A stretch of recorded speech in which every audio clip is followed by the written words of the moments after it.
So we have a business broker that's a good buddy of mine. He does like $100 million acquisitions and mergers and stuff like that.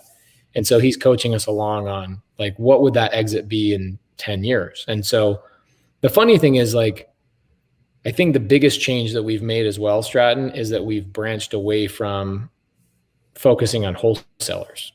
Yes, bro. Wholesalers are, so most of the people that are going to be sticky, I call them the sticky clients. They stick to us.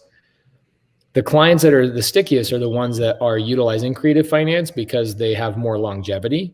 Whereas wholesalers, they have this mindset of like, I'm going to light the world on fire. And then the only person that's consistent in their business is their virtual assistant, right? Meanwhile, if you look at like 5 other industries, they're 25 times the size of wholesalers, but they actually have budgets. So, bro, that's the biggest thing for me, and it sticks. And you're more irreplaceable.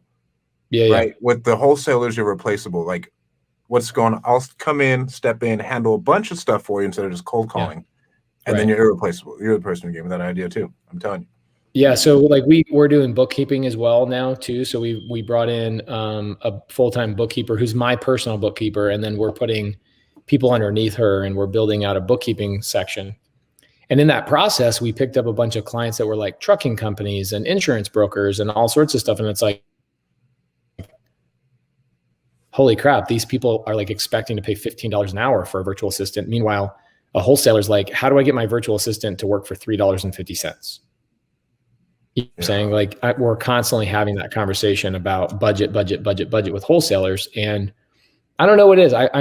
We love the fact that we have a lot of wholesale clients, but when you're looking at getting to 2,000, 3,000, 4,000 clients, you're not going to be able to do that with wholesalers. You have to start branching out.